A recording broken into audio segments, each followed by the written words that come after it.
नमस्ते, welcome है मेरे आज के ब्लॉग में। मैं हूं आपकी आहना सिंह और आज की डेट है 27 जुलाई। तो आज मेरे नाना मतलब के सिंह के ऑफिस में बहुत बड़ा प्रोग्राम है। तो आपको हम ये सब दिखाएंगे और वो प्रोग्राम में आ रही है बहुत बड़ी गेस्ट।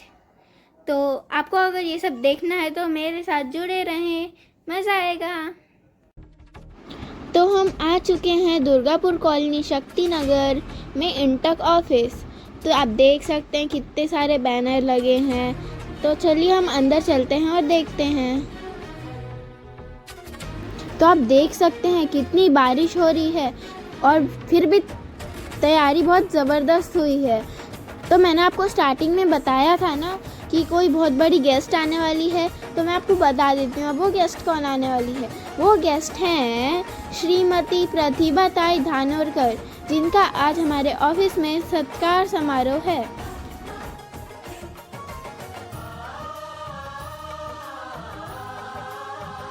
इस अवसर पर बैनर के मध्य से इंटक संगठन और श्री बाड़ूभाऊ धानोरकर और प्रतिभा ताई धानोरकर के साथ संबंध, श्रीमती धानोरकर के संसद चुनने जाने, शपथ लेने, संसद में भाषण एवं अनेक परिवार की तस्वीरों को बड़ी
मैं उनका धन्यवाद करती हूँ क्योंकि उन्होंने इतनी बारिश में अपना समय दिया और अब इंतज़ार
वनी आणि आर्मीची, तर प्रत्येक ठिकाणचे माझे इंटकचे जे काही सहकारी पदाधिकारी आणि कार्यकर्ते आहेत त्यांच्या सगळ्यांच्या सोबत जाऊन, कारण बऱ्यापैकी सगळ्या माइंडचे डब्ल्यूसीएलचे विषय हे इंटकच्या लोकांना माहिती, बल्लारशाचा विषय आहे, शास्त्री गौरीचा विषय असतील, मांजरीचा विषय आहे, वनीचा आहे, भांदेवाड्याचा, प्रत्येक माइंडचे जे आपले काम करणारे इंटकचे पदाधिकारी आहे त्यांना सोबत घेऊन त्यांना एक आपण त्यांच्याकडून माहिती मागवू की लोकल त्यांचे कुठले कुठले इश्यू आहे, आणि नंतर आपण सगळ्या जीएम सोबत जाऊन त्या त्या ठिकाणी आपले आमदार असतील, आपले जे जे लोकप्रतिनिधी असतील त्यांच्या सोबत जाऊन आपण स्थानिक विषय त्यांच्याशी डिस्कस करून जेवढे विषय त्या ठिकाणी मार्गी लावता येईल ते लावण्याचा नक्की त्या ठिकाणी प्रयत्न मी करेल. आणि आजच मी या ठिकाणी सांगते की ज्या पद्धतीनं इंटकच्या सगळ्या लोकांनी म्हणजे जवळपास 5 युनियन आपल्या या ठिकाणी आहे, इंटक, आयटक, HMS आहे आणि सगळ्याच एक युनियन सोडलेली बरी, कारण ती कधीही काँग्रेसच्या फेवरची राहत नाही. त्याच्यामुळे 4 युनियन आहे या ठिकाणी आणि प्रामुख्याने इंटकचे सगळे पदाधिकारी सगळ्याच काँग्रेसच्या, म्हणजे खरं तर आम्ही स्वतःला भाग्यवान समजलं पाहिजे की महाराष्ट्रात 48 जागा या लोकसभेच्या होत्या, त्यातल्या 17 जागा फक्त काँग्रेसने लढवल्या आणि त्यात 13 तर आल्या आणि एकाचं समर्थन, अशा 14 जागा म्हणजे लोकांनी कुठेतरी काँग्रेसला मानलं, काँग्रेसला मान्य केलं, ही वास्तविकता आहे. ज्या पद्धतीचं राजकारण महाराष्ट्रात चालू होतं आपल्याला माहित आहे की कशा पद्धतीनं शिवसेनेचे आमदार फोडण्याचं काम झालं, राष्ट्रवादीचे आमदार फोडण्याचं काम झालं, पण या सगळ्या याच्यात काँग्रेस समस्या आहे. खरं तर साहेबासारखं सक्षमपणे काम मी करू शकणार नाही, पण मी त्यांच्याच रंगीत तालमीत तयार झालेली शिष्य आहे, त्यांच्या पावलावर पाऊल. इस अवसर पर उनका शॉल, श्रीफल, बुके द्वारा उन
हुर्र